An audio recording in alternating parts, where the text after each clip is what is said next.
All right, folks, welcome back. Still feeling awesome. Thank you very much. So we are looking at the dollar index. This is our weekly chart, and you can see we did dig up into the imbalance we had at the time of the recording yesterday. It went a little bit past that, dug a little bit deeper into this bearish order block. Now again, when we get to euro, I'll show you the economic calendar that has our concern for tomorrow, but nonetheless, we did see continuation on the upside on dollar digging into this bearish order block. So we have gone completely back up into this down close candle and overshot the previous week's high. So do we work higher into the mean threshold of this bearish order block?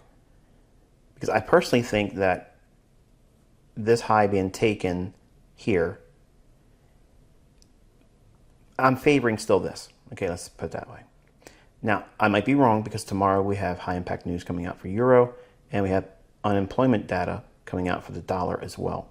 So around 7 o'clock hour, 7:30 or so, the EU will have its monetary policy, and then at 8:30 or so, U.S. time, New York, the unemployment numbers will be released. So it's not non-farm payroll, but it's updated employment data. So it's going to be volatile tomorrow during the New York session. So just be mindful of that. All right, dollar index daily chart. You can see here we have this up close candle here. It trades up into that. So we had a further expansion on the upside. Hit the order block. So when we look at the lower time frame, hourly and 15-minute time frame, this dashed line is being anchored to the opening of this daily candle. Okay, so the opening here, that's what the dashed line is. It's the daily bearish order block. We completely went outside the old premium high of the imbalance on the daily chart. But look at the high down to the low. We traded up into a deep, deep premium bearish order block, cleared the relative equal highs here, which we'll look at on the lower time frame. I mentioned we would probably do that. And we did, in fact, get that on the upside. Now, I'm not making a big deal about this because there's not a lot of pips, but we did see what we were expecting in terms of today's Wednesday's trading. On the hourly chart for dollar index, you can see here the relative equal highs I mentioned yesterday and the bearish order block on that daily chart. It trades up into that. So the relative equal highs in here and this imbalance there. We left a little bit open still. Notice that this high here did not go all the way back up to this low. So all of this here was an imbalance, but up to this point here now. So eyeballing it, it's about right here, leaving this portion still open. I want to see it stay open, okay? Because we've already purged the liquidity above the buy side liquidity pool. It's above these two equal highs. So the market drew right on up into that daily bearish order block, and it did it with a run right into it, and then it did not continue. Notice that it went up, then rejected that. That's what I'm looking for. Now, my only concern is it's done this ahead of the high impact news for tomorrow for dollar and the euro. So if it would have done this and traded off like that during the news release tomorrow, during the New York session on Thursday, then I'd be looking for a breakdown and trade into a bearish breaker, and then you look for longs on your dollar and cable maybe. That's what I'd be expecting. But because we did it ahead of the news driver, I'm a little cautious as to what to expect. And frankly, I don't know. Okay, so I don't know, and it's fine because I'm hoping the volatility tomorrow during the 7 o'clock hour, 8:30 hour gives us some kind of a excitement or animation to the market. Then any imbalance or liquidity pools that are left in its wake, then it sets up opportunities for day trades and intraday scalps. And that, to me, after the news hits the market, that's the better trade. So all this week, if I was actively trying to trade, I would literally be on my hands sitting, not doing anything, and waiting until tomorrow's data release. And then whatever's in play after that news hits the marketplace, that news being, again, the economic news in the U.S., 8:30 when the employment numbers hit the market, and the ECB with the monetary policy statement. Okay, here in the 15-minute time frame. Right from Jump Street on midnight, New York local time, we rally up. Small little decline in here in London. Then we rally. Order block, the 3 down closed candles here. That's your order block. Volume imbalance, notice that also. And we trade back down into the order block. Buy side here, and then the daily bearish order block, which is that dashed line I mentioned. Optimal trade entry. New York open. The bias was we were likely to see continuation on the upside. I didn't want to see that opening on the weekly chart on dollar close, but it was likely to happen. So that sets the stage for this run up into this. It slams up into it and then rejects immediately. So do we break down tomorrow, or do we run higher? Because if we do go higher, it's probably going to be very bullish for dollar. I don't think going back above this high here would be go one more time higher to break down. I don't think that's necessary now, because we've already seen the initial run up and then rejection.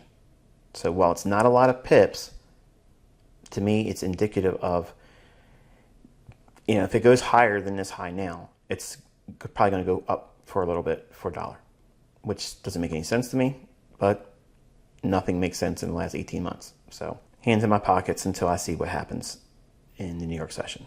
If I can find something to live trade entry and do all that tomorrow during these reports hitting the marketplace, I will do that as a teaching element for tomorrow's video.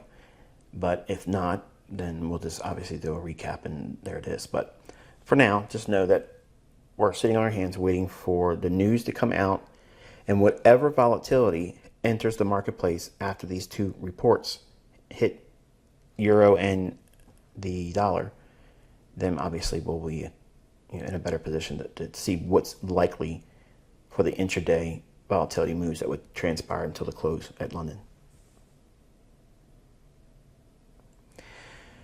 All right, so here is the euro dollar daily chart, and the lower chart is the futures contract on the euro futures for December. The Z represents December's delivery contract.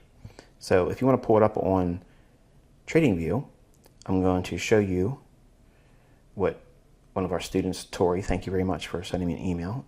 I got to it last couple of weeks, and I didn't mention you earlier as credit for showing me how to do it with TradingView. So you can all thank Tori for showing me how to do this. So I'm going to show you how it's done. All right, so we're going to be showing the addition of this lower chart down here, how to use that. You'll use the compare tab on TradingView.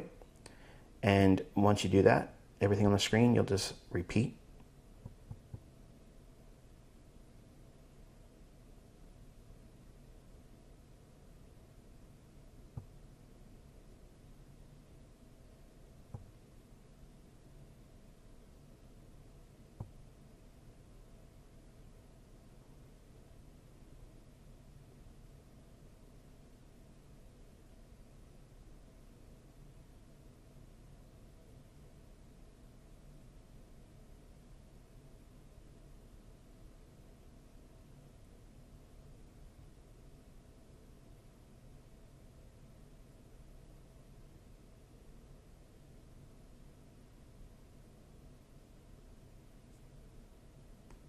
All right, with that out of the way now, you know how to make this compare between 2 markets. You can obviously do more than 2. This is nice for using for like SMT divergence. So that way, sometimes I've struggled where if I'm scrolling through the data, the compared vehicle or instrument that I'm using in contrast to, like, say, the dollar index and euro, or euro against cable for SMT divergence. As you scroll through, sometimes the lines start to get really close to one another. It's hard to really show the divergence. Whereas this, having it go on the new pane, it allows you to see the relationships better and cleaner. But this is the old lows that I've been wanting to see those traded through. And you can see those same respective lows on the futures contract. did in fact get taken out on the futures market, but notice that it did not get down to that on the cash market. So what does that mean? Well, let's put it this way. If euro was in a bullish market, let's assume that euro dollar is bullish. Weekly suggests it's going higher.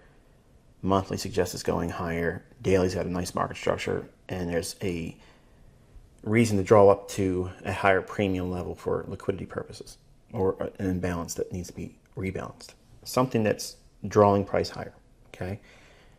If this type of phenomenon occurs, it's just like SMT, okay? In fact, it is SMT between cash and futures markets. When you get into the study of S&P day trading, you'll look for the relationship between the cash market and the futures market for trading SPOOs or E-mini S&P. If the cash market fails to go lower when the futures market does go lower, generally that is very bullish. And in this case, we don't see cash going down to take those lows out, whereas on the futures market, it does do that. And then we have this nice pop up in here. This here is not what we want to see when we're in a consolidation market, because this can eventually go lower, and then the cash market can catch up with the futures market. Now, when I say futures, this is trading as a commodity market, and these expire, whereas the cash market, trading Forex, doesn't necessarily expire. So the relationship between the two is that cash is king. Okay, cash controls futures. Futures can be overzealous at times because that is a real market with real supply and demand factors. So when it is going further, it's because there's real orders there in the futures market that allows large traders, large fund traders, to be attacked a little bit more. So the futures can reach a little bit beyond the scope of what would be seen in cash. But generally, cash keeps futures reined in. Not always, but when there is a divergence between the two, cash generally will be indicative or predictive of future price delivery. Okay, so if it's a question of knowing which one to trust more, and again, this is more specifically aimed at when the markets are really directionally poised to go higher or lower. There's a strong directional bias when your analysis is heavy-handed on one side, where it's really hard to argue the opposite side of the marketplace, where it's just so overwhelmingly bullish or bearish. If you see a divergence between cash and spot, like we have here in the top chart here, Forex, and that of the futures market, because all the currencies that we trade, they're COMDOLs. Now, COMDOLs are commodity dollars. That means there's a futures market that trades on that currency. Canadian dollar is a COMDOL. The Australian dollar is a COMDOL. New Zealand dollar. These are all markets that have a futures market. So when you're looking at the relationship between cash and futures, cash will many times not support price swings. Old highs being taken out, not seen in the cash market, that's underlyingly bearish. Now, it doesn't mean going there just because you see that every single time that's a trade. You have to include and incorporate the aspects of current market structure, macro sentiment, in the sense that is it bullish, is it bearish on the larger, higher time frame charts? Because if it's not there, then cash can just be having a stubbornness at the moment. And it might create a small little, like this move here, not making that low go below these lows here, whereas the lows here were taken out in the futures market. That's not seen in cash. So this being a divergence, if this had been going higher, and if we weren't going sideways like we have been for a while now, this would be extremely, extremely bullish for this particular currency. But because we're in a market that's consolidating, and it's because the last 18 months, nobody knows really what's going on. Okay, no one knows. And because of the effects of all this pandemic, this whole element has caused a lot of adverse sentiment to risk, meaning that large funds are really sitting on their hands and they're waiting. Now, what are they specifically waiting for? That I don't know. Okay, maybe their departments have said, look, dial back risk. Let's sit in cash a little bit heavier than we normally would. And that's why we're seeing the markets sit in these long-term consolidations like this. That's why also I've been saying that we're primed for a black swan event. Not that COVID isn't a black swan event, because it is. The idea of an attack of some sort, some kind of a war type scenario, or a terrorist attack, something to that effect, that's where we're at. And I'm not going to go into some tinfoil hat, but I'm just saying, as a reminder, this is the setting we're in, because from an economic stance, there really isn't any stimulation that would warrant large funds to pour money into anything, because differentials are not all that exciting right now, the rates between the interest rates, and all focus is on shutdowns, mandates, how's it going to affect commerce. Like, all these things are not positives, but they're not set in stone either, because there's a lot of pushback in a lot of the countries that are seeing mandates come down. So that's what I think is happening, and that's why we're seeing this stagnation in the marketplace, where it's just not moving a lot. Something's going to happen eventually. How long, I don't know. Okay, that's a variable that I don't have an answer for. But what we're waiting for is something to create a rush of momentum. It might result in our analysis, and my specific analysis, being wrong on a week or a day, and it just rages against that. That's okay. I'm wanting something like that to happen, because then what it'll do is it'll remove all of the complacency to sit on their hands, and they need to get money moving again. So that would create new sentiment. It would disrupt the present complacency in the marketplace, where it's just better to be not assuming risk right now. Well, investors, large funds, they can't do this in perpetuity. They have to do things to stimulate growth. Otherwise, investors will say, well, look, I'm not getting a return here. I'm going to go elsewhere. Where will they go? I don't know. But they won't want to stay with these firms.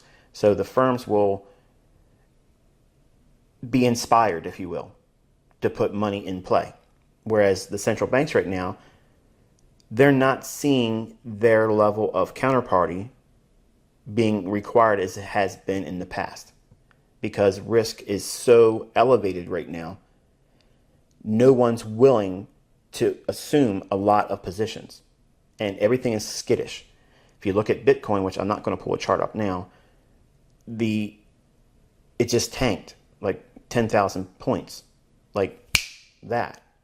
And this is what I'm talking about. That's not a signature or a point that you could trust as a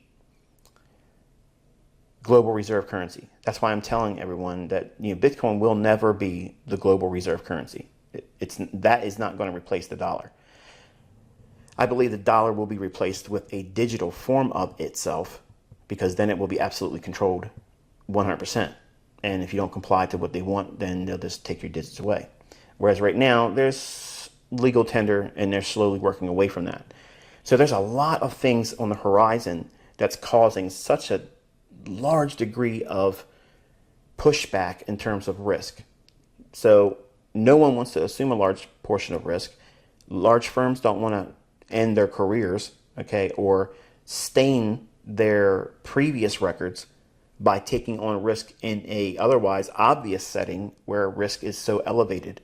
So in layman's terms, and very short and to the point, because of everything that has happened in the last 18 months or so, COVID this and COVID that, the lockdowns, the effects of the lockdowns, I told you when we started this that we would not start seeing the real ramifications or consequences until around 18 months. Well, folks, we're here. So because of that, there has been this drawback in willingness to speculate on a large degree, and any small reaction to negativity or news that is negative will feed upon itself. And that's fine. We want that. We're not wishing any harm on anybody. That's not what I'm saying here. I don't want anybody to get hurt financially. That's why I teach. I want folks to know how to do this to be profitable. But if you don't understand the importance of waiting for this event, and it will happen, I just don't know what will be the catalyst for it. I think personally it'll either be the result of another lockdown, which may or may not happen, or civil unrest kicks out across all the countries. Like we're starting to see in France, we're starting to see it in the UK. People are starting to get ticked off and saying that, this is the way it's going to be. We're going to get out in the street and do what you say we're not supposed to do. And I'm all for it. That's the kind of stuff we need, because what's occurring is not lawful. And they're trying to break everyone's spirits. And the market is reflecting that, because it's showing that there's no interest. Think about it. There's a lot of students around the world, and I said I wasn't going to go into the tinfoil hat, but I had to touch on this, otherwise it won't make any sense. There's a lot of folks out there thinking, why am I going to college now? Like, what's the point? Like, everything's changing so fast. Should I be wasting my time with a college degree? My personal opinion is no. No, absolutely not. So I get a lot of students that come through this mentorship or just watch my YouTube videos, and they'll send an email to me asking what my opinion is about them going to uni or university. And I always say it's a personal choice, but I personally think that it's a waste of time. None of my degree, none of my studies, none of my certifications, none of that stuff found me into a job. Okay, it didn't deliver me to any of that. And I came up when computer programming and things going into online, all that gaming stuff, like that was where I was trying to go. Like I was going to go into the business side, and then I was going to start my own gaming company and design software for games. And it just didn't present itself. Now, one could argue and say, well, I just failed. Okay, but there's a lot of folks that came up when I came up with computer programming and information systems that did not find our way into a job. You had to know people. You had to have a relationship that offered you an avenue into the company. And right now, the question is this.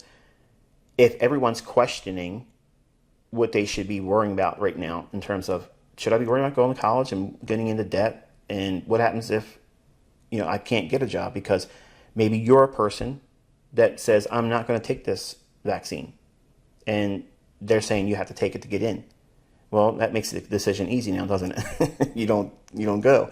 But if you are willing to take that jab and put this stuff inside your body and comply to that, does that translate into you getting a degree, then finding a job that's well paying and getting yourself out of the debt you created while you're in school? No, it does not. So my humble opinion, and I may be wrong. I'm just answering this because I get this question a lot. And now because of all the things that's been going on, students here that are young and folks that are on the YouTube community, they're asking as well. And I'll touch on this, in a setting that's not on YouTube. So I can't talk like this there because they'll obviously censor me. The best advice I would say is to learn how to invest like you're doing here. Now, when you invest, that doesn't mean 24/7 investing.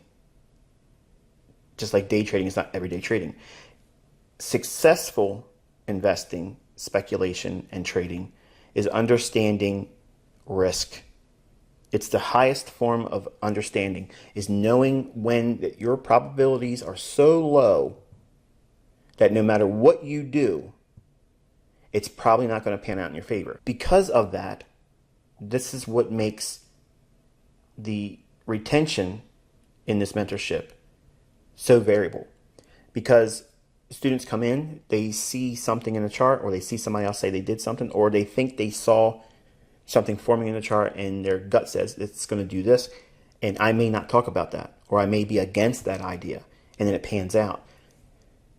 The student will think, well, I've overcome the master. I've overcome the teacher. Now the student becomes a teacher. And what happens is they leave the mentorship or they go into real money trading, and then they hurt themselves because that one little thing that tricked them into thinking they see something right now because they're impatient. And I understand it's a little bit unnerving right now. You don't know what's going to happen. Maybe you got sacked. Maybe you don't have a job anymore. Maybe you're staring at the idea of your employer saying you're going to have to take this shot to still stay gainfully employed. That's a decision on you. I already told you many times, I'm never, ever, ever going to take that stuff. Never.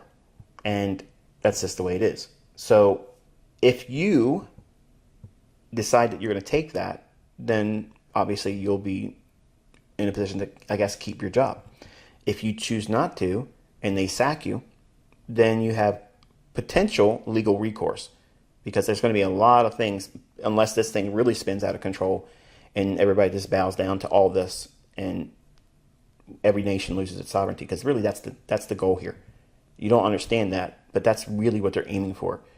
All of the country's sovereignty is being erased quickly, and they have to break everybody with this medical apartheid, and you're going to either fall in line with what they want, or you're going to resist it and say, I'm not going to do it. So how do you resist it and not be in a position where they can affect you? Well, you have to be an independent thinker, and you got to be able to find your way in the financial markets to make money. And when I say this, it doesn't mean get rich. You all need to change that mindset real fast. Okay, every one of you want to do well, and I get it. Everybody wants to do well. But right now, you just need to be able to make what you need to live, and just be content with that right now. Because if you can do that, you can get wealthy. But right now, you need to lower your expectations, folks. Seriously, like, I cannot stress this enough. You need to just simply slow down. Don't think about all the fast and furious. Don't think about all the glitz and glamour, Instagram stuff. Put that to the side. Even signal services and trying to get, a lot of notoriety. Forget all that for right now, because I'm telling you, in the next 12 months, things are going to become so difficult. None of that stuff's going to matter. All of you are going to be wanting to send me emails saying, hey, what should I do just to get by? And I'm answering that in advance right now. You need to learn how to do this. And that means if you just find 10 pips once a day, twice or 3 times a week, that's how it might need to be for you. And there's nothing wrong with that. Don't think that, except this is specifically for the males here, okay? Don't think that, well, I'm not going to look for just 10 pips. That's, it's weakness. I should be able to get up there and find those 20R trades. No. Because if you can find 10 pips consistently 2 or 3 times a week, that's all you need. That's all you need. And you can do things like FTMO, all these funded account type things, and you don't need a job. You don't need to do all this worrying about, well, I don't have enough money. There are people out there that will throw money at your face, okay? Because they're all thinking the same thing you're thinking right now and what I'm talking about. They're all scared, folks. They're scared.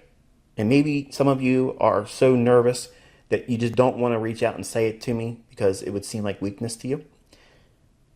I'm concerned, okay?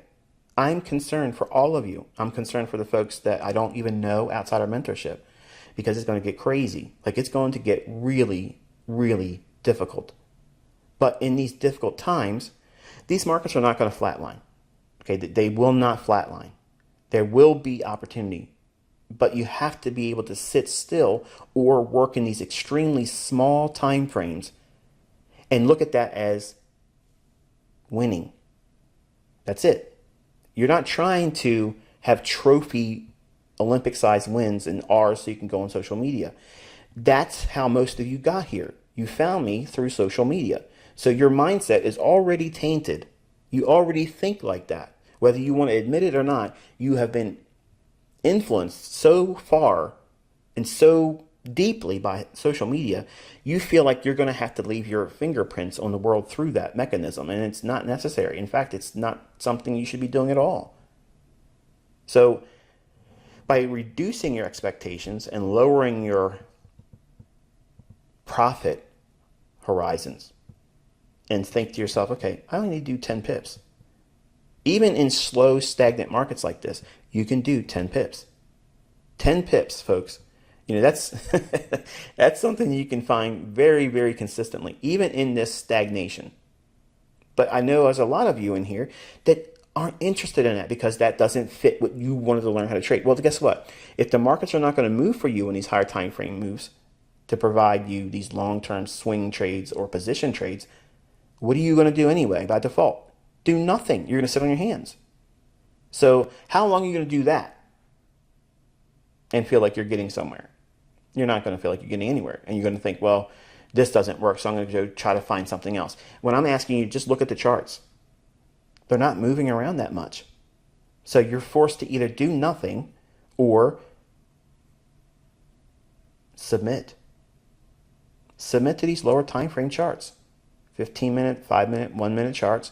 Get your 10 pips, get your pound of flesh, and leave.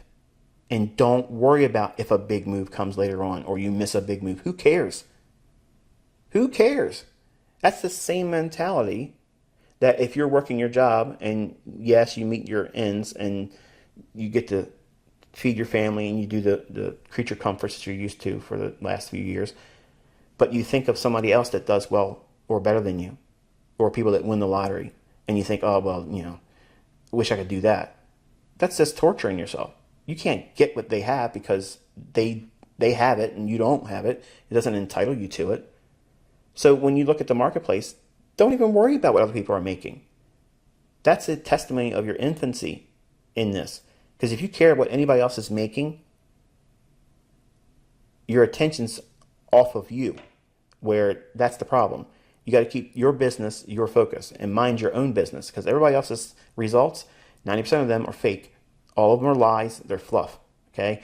And unless they're substantiated by hard evidence, and even if it is, and you see somebody that has a real track record, they can prove it and they can do all those things, how does that make you a better trader?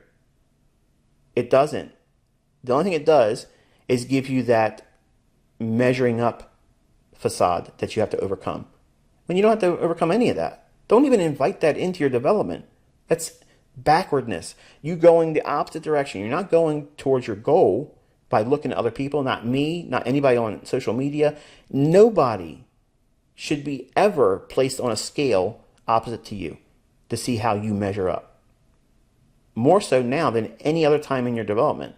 Because if your head's not clean of all that garbage and your focus is not dialed in on yourself, and I'm not teaching you to be selfish and pompous. I'm teaching you to be disciplined and keeping your narrowed focus on yourself.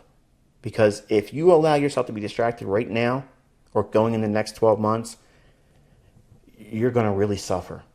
And it's going to put back so much time of development and undo a lot of the things that you've actually done well, because you're going to start thinking toxic thoughts. And you don't want to have that now. Okay? So anyway, I went off on a little bit of a rant there, and I felt like I needed to do it anyway. But I was speaking to a lot of you in here, and those of you that more or less pushed those buttons in email, the staff sent them, you know who you are. There's a lot of you. But that's my answer to it all. It may not be the answer you want. It may not even be the right answer, but that's my response. Okay? So let's continue on our discussion here with euro dollar and the daily chart on euro.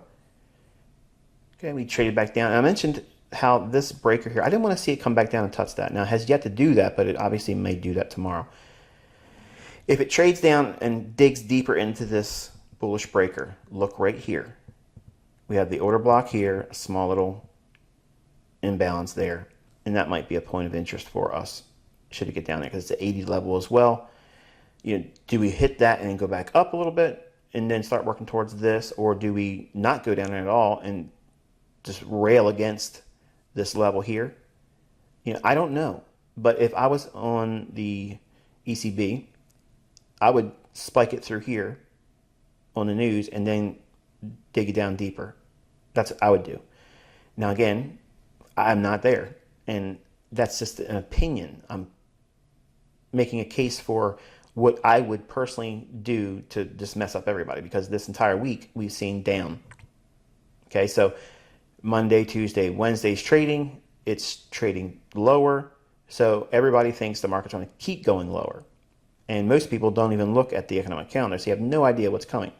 So I think tomorrow's disruption will be not going lower initially. I think it'll try to go higher. But if I'm wrong, watch how we trade. If we get to 117.80, we might get a snap off of that, and what we do there, remains to be seen.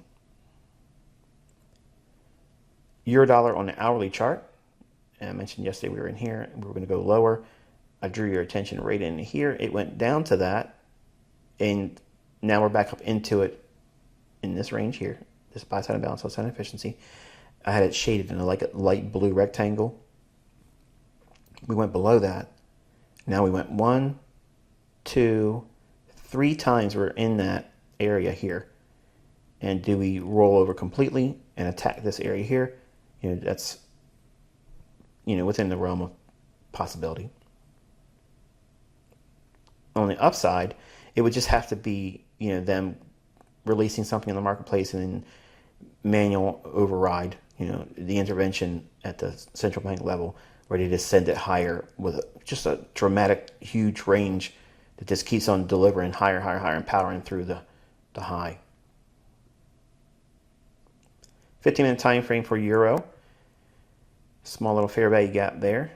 We trade up into that. Neutralize any buy side liquidity there. Sells off, comes back up into a breaker, and then sells off and attacks the sell side liquidity into London close, and then we consolidate it into the end of the day. Again, economic calendar for tomorrow. This is what is on the menu. So at 7:45, euro dollar monetary policy statement and main refinancing rate. And then at 8:30 in the morning, euro, we have ECB press conference, and then the US dollar employment claims. Canadian dollar, you can watch the 11 o'clock response to the crude oil inventories as well. British pound daily chart. You can see how we cleared up this buy side liquidity, and then since it's done that, it's really came down a little deeper. Went down to basically the mean threshold of the down close candle. And I mentioned yesterday how I went back and forth in here. Since it did this, I had no real interest in seeing this as a bullish order block and seeing it rally, but we did see it dig down into the mean threshold of that candle. So do we see a stronger dollar tomorrow? I don't believe that we should, and that's what I'm saying. Like everything on face value, let's just look at it this way. If we look at the relationship of the jobs front in the U.S., that's not inspiring for the currency to go up. So if we look at the relationship between dollar and euro tomorrow, once they both release their news and allow sentiment to either be disrupted or design new sentiment based on what the market does, because we don't know. I don't want to speculate too hard about what euro or dollar is going to do. I'm just giving you my opinions, but I'm not doing anything with either one of them until after 8:30. So between 8:45 and maybe 9 o'clock, it's just whatever happens. I want to see what they do in the marketplace. And then once around 9 o'clock in the morning, New York time, then whatever's in place in the marketplace on a 15-minute, 5-minute, 1-minute chart, then I will have something I can personally work with. I would not be doing anything this week until this Thursday's data hits the marketplace, because everything prior to that is going to be just untrustworthy. We don't know for certain what's going to happen, and nobody should stand in front of those types of events or those news drivers, especially in a climate like we have now. All right, relative equal lows, sell side liquidity. We went down and attacked that and came back off of it here. Now, we have a small little imbalance there. Okay, so if we get a run up into that and then we reject, then we might go a little bit deeper into this tomorrow. So this is something to watch. But if we run above that and come back down and find some support here, that could set the stage for a run into this area here. And again, that's assuming that we get something in terms of weakness on the dollar. And I hate sounding like I'm doing plan A, plan B, but I'm just giving you things I'm watching for both sides because I don't have a directional bias. And because I'm trying to mentor you through honesty, I mentioned many times now, there are times that I'm not going to know. And when I'm not confident and I don't see what I should expect to see pan out, or if I see something not poised to move one directional, if it's not easily one-handed, higher or lower, I'm going to tell you. That way you know how many times throughout the year it'll happen for you or when to expect it. And also that it doesn't disrupt the underlying method. It doesn't disprove the method. It doesn't make us less effective as traders or analysts. It just means that we are sober-minded. We know we're human. We know that there are times when the unknown will be just that, unknown. We have no way of ascertaining, a bullish bias or a bearish bias. So we have to be neutral at times. And this is one of those instances where it's like that. So we had a little bit of a consolidation all through London and through the majority of New York session. And then finally we broke down, making the low of the day in London close and coming up and taking the buy side liquidity resting above these highs here. So yeah, I don't know. Like I said, I have no idea what they're going to do tomorrow. And to speculate ahead of these news drivers that's releasing tomorrow, it's a gamble. Okay. And I would rather not, have a hard opinion ahead of it and look right and not have it be attributed to skill, because it would not be skill. It would just be chance, and obviously in the same coin on the opposite side is if I say something hard-lined about what I think may happen tomorrow and it doesn't pan out, then it would be easy for some of you that are just too early in your development to think that, okay, well, this is a flawed logic or it's a failed trader's analysis. It's a period where it's so 50-50. I take you back to this all the time when we get in these periods where it does not have this one-sidedness that we look for. That's high probability trading, one-sidedness. And it doesn't require trend. It just requires an obvious likelihood that it wants to pan to a premium or to a discount. And we don't have either one right now. So we're in no man's land. And you need to be embracing that and be thankful that you're learning how to navigate periods of uncertainty, and your teacher can identify it and submit to it himself. So why should you, as a developing student, try to avoid that lesson? This is the lesson that doesn't get taught in books and courses and educators, because those folks don't know how to make money. Okay, they don't know how to make money because they can make money here and there, but they can't keep it, and they lose it during these periods where it just doesn't seem correct to be doing what they're doing, or when they do something, it goes the opposite direction.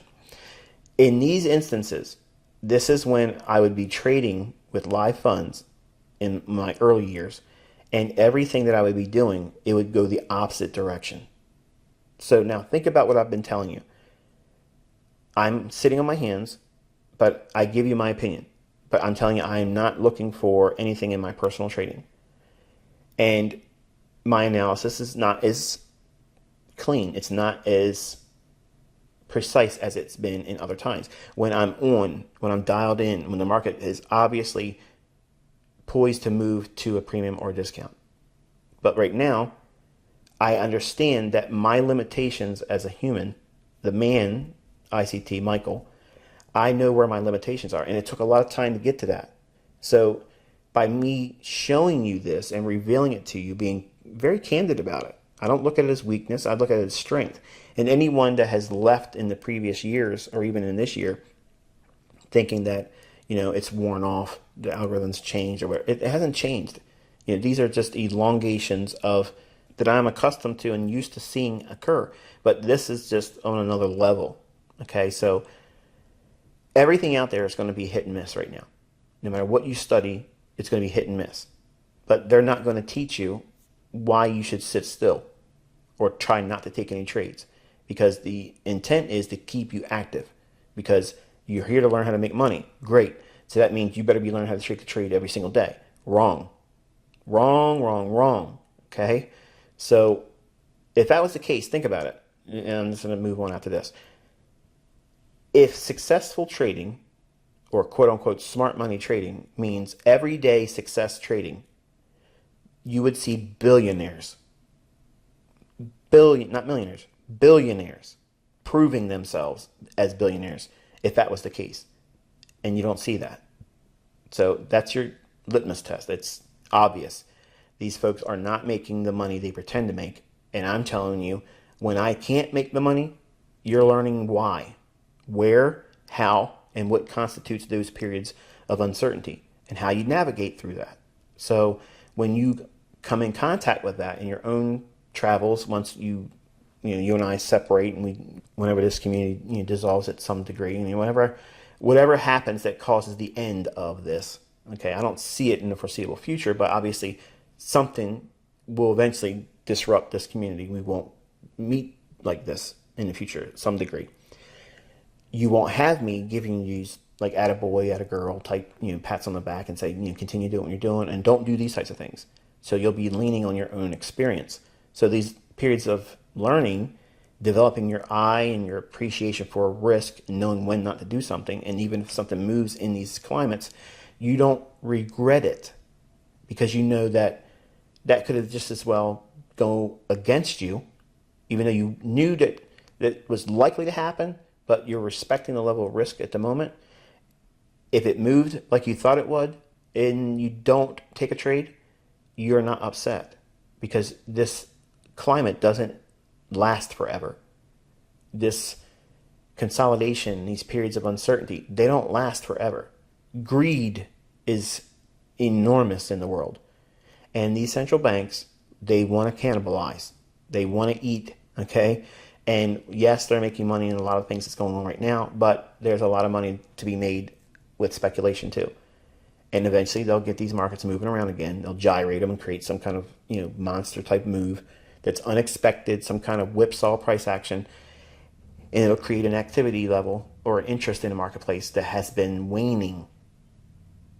And that's when we'll have opportunity. It'll be salad days again. It's just easy trading again. But you have to know why you're waiting. It's not because of ignorance and you just don't know what you're doing. It means we do know what we're doing and we're respecting the level of risk and we don't just gamble. We don't do that. But even in these instances here, you can still find 10 pip moves. And 10 pips, don't think of it as 10 pips in relationship or comparison to 10R, 15R. Don't even do that. Where is there an opportunity for you to make money? Making profits. That's it. This is all this business is about. It's not about trophies. It's not about titles. It's about how much money you can take out of them. And you could be a millionaire just doing 10 pip moves. You can do it with 5 pips. But to me, it's a little bit difficult to find a trade to scale with low enough risk with a stop that's tight just to make 5 pips. It just, to me, it doesn't make any sense. But you can find lots of setups where you can do 1 for 1 with 10 pips. Okay, risk 10 to make 10. And if you know what you're doing, the common misnomer is, you have to have 3R to be profitable. Well, that's assuming that you're trading retail logic, which is flawed. Here, we know where we're likely to be wrong, and we operate when we're likely to be right, majority of the time. That's the filtering process that separates you here under my wing and everybody else out there. We know when probabilities shift against us. They don't know that. All they're doing is following patterns. They're looking at harmonic stuff. They're looking at who knows what they're looking at, okay? But none of that stuff is linked to why the markets book the way they do. You're learning here exactly what caused these markets to do what they do.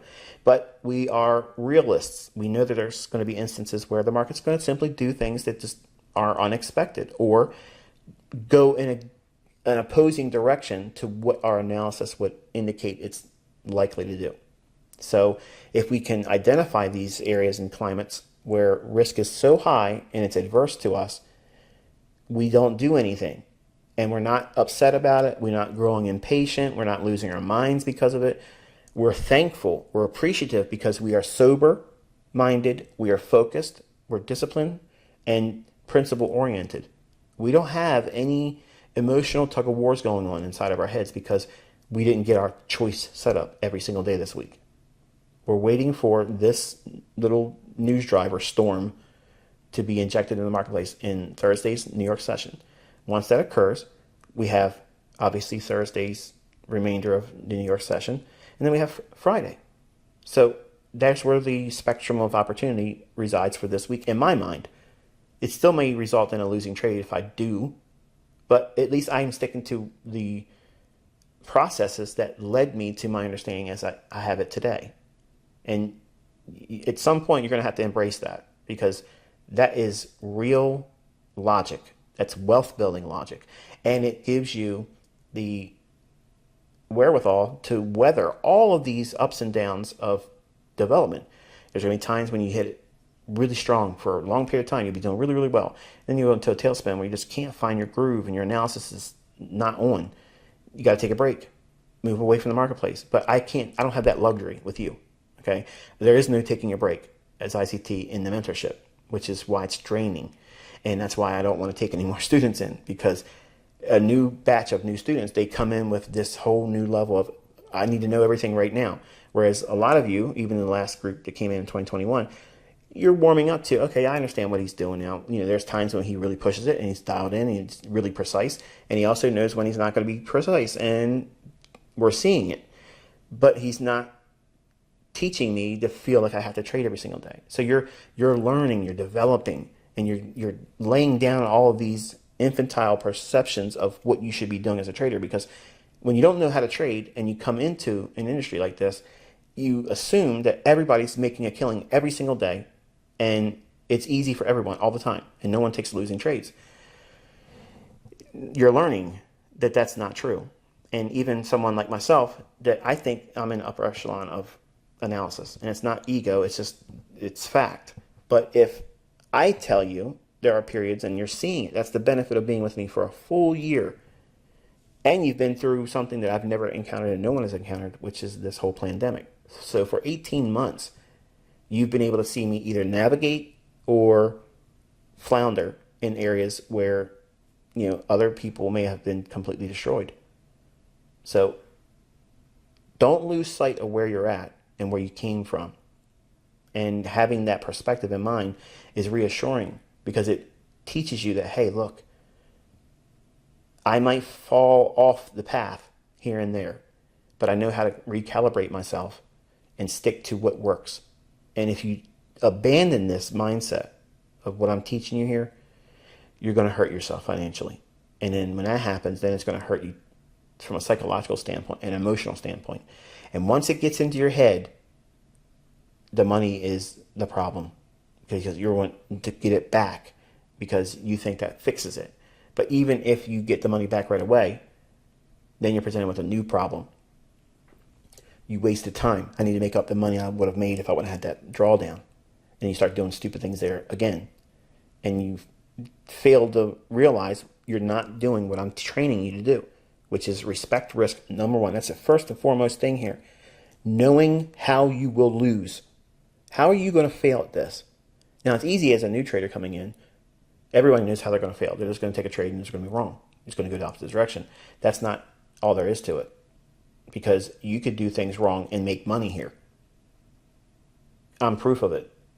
So how do you deal with that when it's not skill that made you profitable in this trade or series of trades? Even though it's going to feel like you're smart and you figured it out, and you didn't. And then you try to do it again, and it doesn't give you the same results. And you do it again, it doesn't give you the same results. And you keep trying over and over and over again because you had that period of chance luck. And you attribute that as skill, and you arm wrestle with it until you break your account. And now you're thinking, oh man, I got to get this back. I told my friends I made money. I told my family I made money, or I wanted to quit my job. And I had made plans for quitting my job, but now I have this. I've blown my account. So now you created a whole different level of Olympic size task in front of you. Not only do you have to fix a problem that you created for yourself, emotionally, psychologically, and financially, but now you've invited other people to criticize you. See? You got to keep your mouth shut. Your money, your business, keep it that way. Mind your own business. And don't let anybody else mind your business. Anyway, too much talking. Euro pound. Daily chart. Okay, so you can see what we've had here. Euro pound trade up into that little imbalance I mentioned the other day. Traded into that, off of the breaker, and we had a little bit of a retracement. Overall, we're in this large trading range here, not wanting to do much. Now, by itself, because Euro pound is in this large consolidation, that is when the Euro and British pound tend to trend.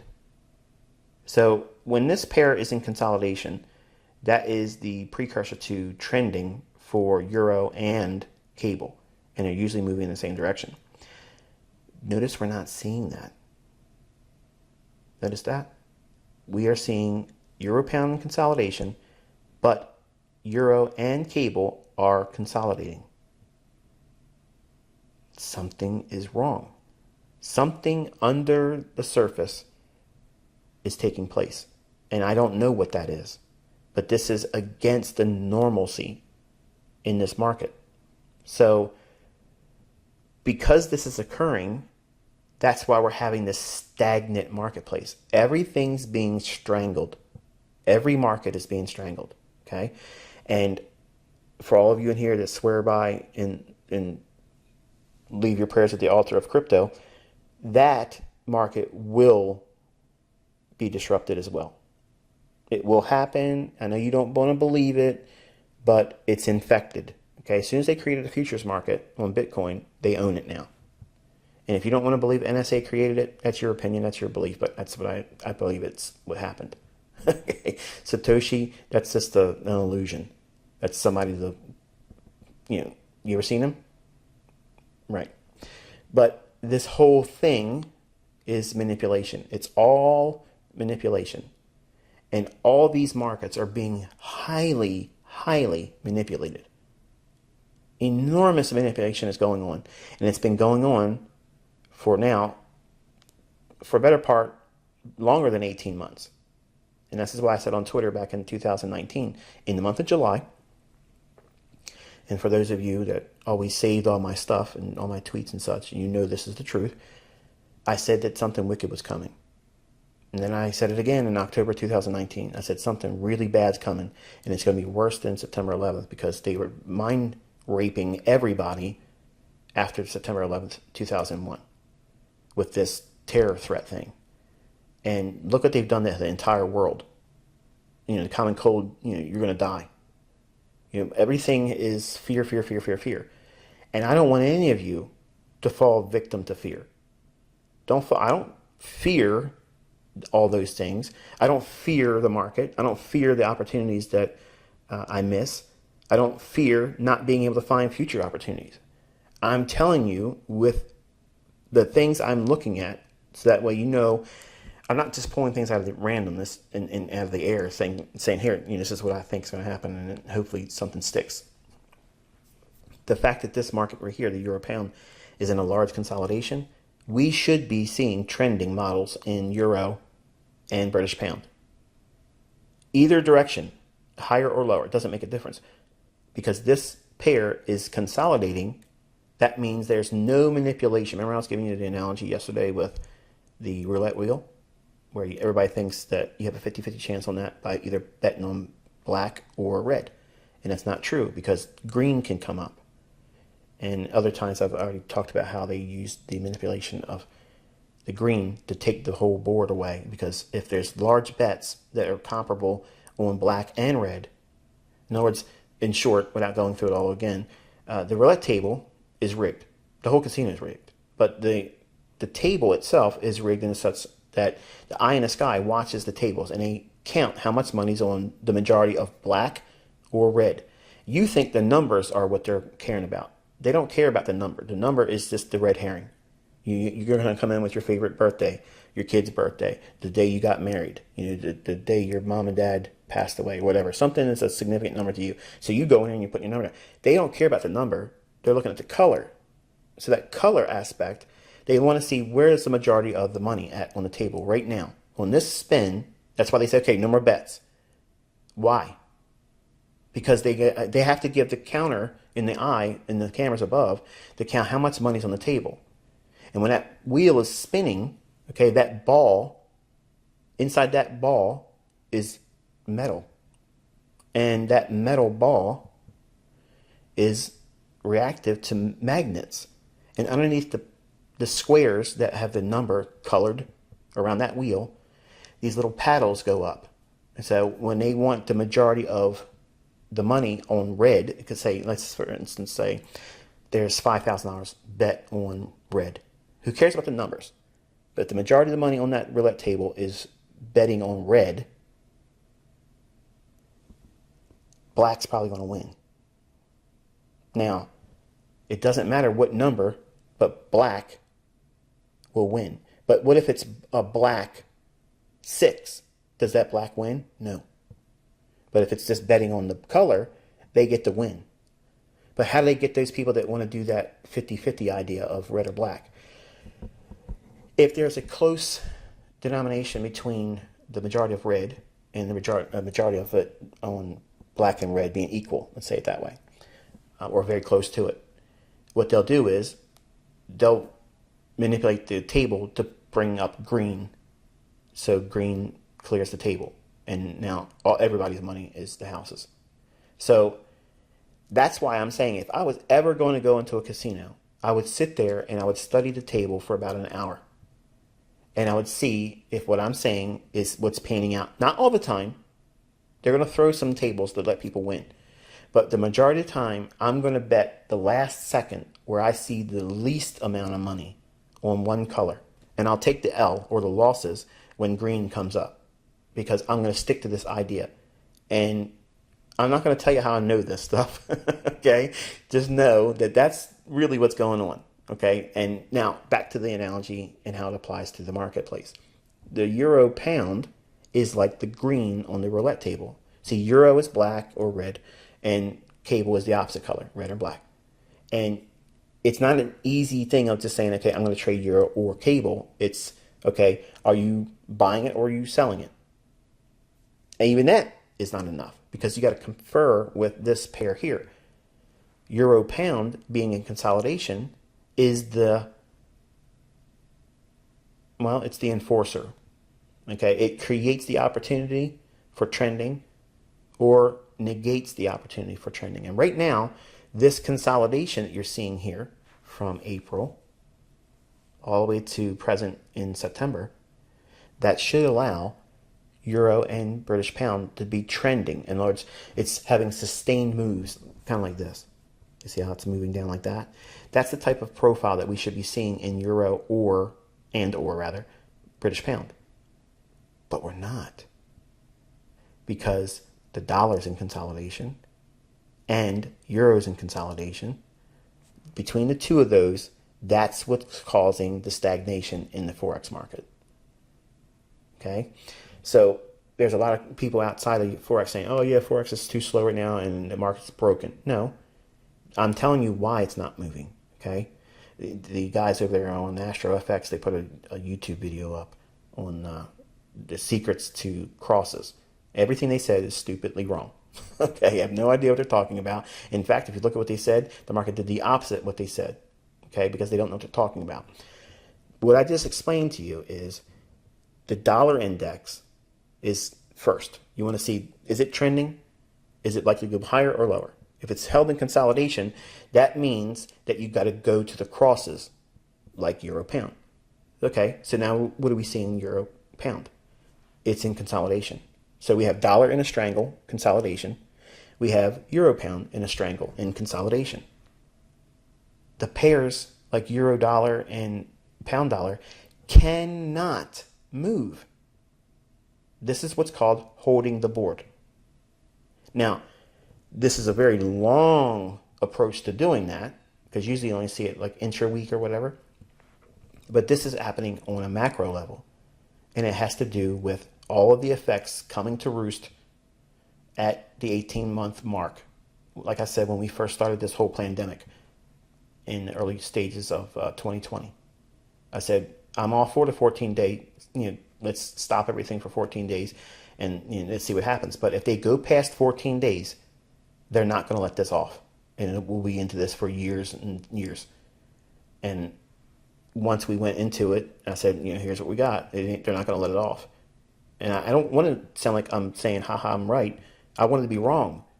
But folks, you need to go back and do your history. Like, I put this stuff in video. I can't go back and change any of this stuff. It's 18 months now. We're at 18 months. Everything that was going to impact our global economies is coming home to roost right now. And you have no idea, and I don't have any idea how bad it's going to be. I just know it's going to be bad. And this is why I said stock up. This is why I said don't be in here trying to risk money.